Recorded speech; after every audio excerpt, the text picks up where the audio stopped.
Venice, 1581. I chew my lower lip while I wait to see my father's gondola catch fire.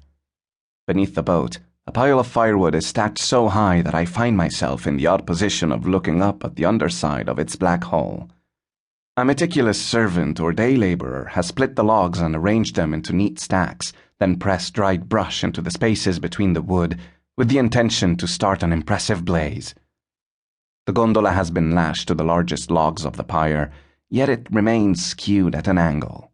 From my vantage point, I cannot help but admire the craft's flowing lines, its elegant prow reaching toward the sky, as if to defy this injustice. My father had nothing to do with the crime committed in this boat, of course.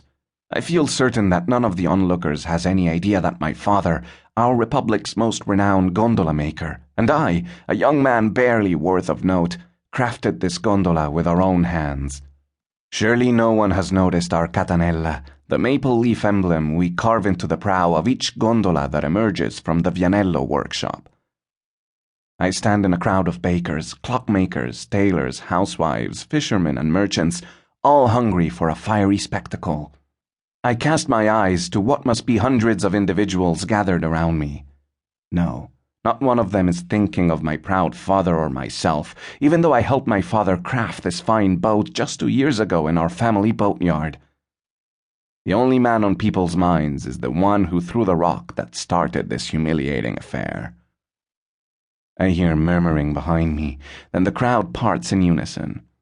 I scramble to the fringes just in time to feel the swish of a silk robe as a man strides purposefully by me, ignoring my presence as if I were a mere bird fluttering out of his path. "The councillor," I hear someone whisper beside me. My heart begins to pound. Beneath the clasp that holds his garment closed, the man's chest protrudes. His brow pulsates at the temples, and flecks of grey dust his otherwise slick head of black hair that shows beneath his close-fitting cap. A perfectly straight nose and an even, thin-lipped mouth define a regal profile. Silently, the man circles the doomed boat, turning his piercing dark eyes into the depths of the pyre as if he can see through to the other side. He looks up at the great black craft, and everyone in the circle follows his gaze, shifting from foot to foot in anticipation. The man in the silk robes completes his circumnavigation of the pyre.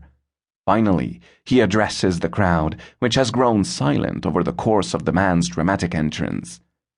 A shadow darkens his face, and his mouth forms a scowl as the deep cadence of his voice reverberates through the air.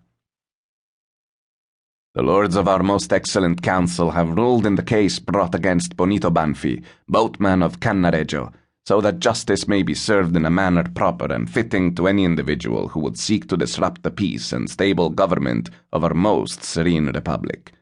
Accounting for the harmful scourge that irreverent boatmen bring to the peace of our most excellent state, Bonito Banfi has been sentenced to 10 years of service on the convict galleys." By now all of us have heard the story of Bonito Banfi, the condemned gondolier whose boat, the same one that launched from our boatyard ramp 2 years ago, will burn on the pyre. The tale has spread across the Venetian Republic for nearly 10 days. As with so many crimes in our city, this one began with a family quarrel so old that no one remembers how it had started. Banfi had been making his rounds of the ferry stations when he spied his arch-rival, another gondolier called Paolo Squeran. Squeran owed him money, Banfi said, to settle a gambling debt. The two men commenced a shouting match, their foul words echoing across the canal waters from one gondola to the other. The verbal insults escalated and began to draw crowds of onlookers to the edge of the quay. Banfi didn't know it, but the passenger riding behind the curtains of Squeran's gondola happened to be the French ambassador returning to the embassy after a meeting at the Great Council. Banfi lifted a large rock that he had been carrying in his gondola just in case he happened to cross paths with Squeran. Instead of hitting Banfi's rival, however, the rock rang against the ambassador's passenger compartment.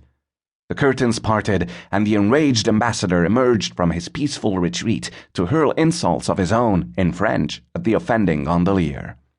The ambassador then ordered Squeran to ferry him directly to the Council of 10, where he lodged a formal complaint with the body of justice makers.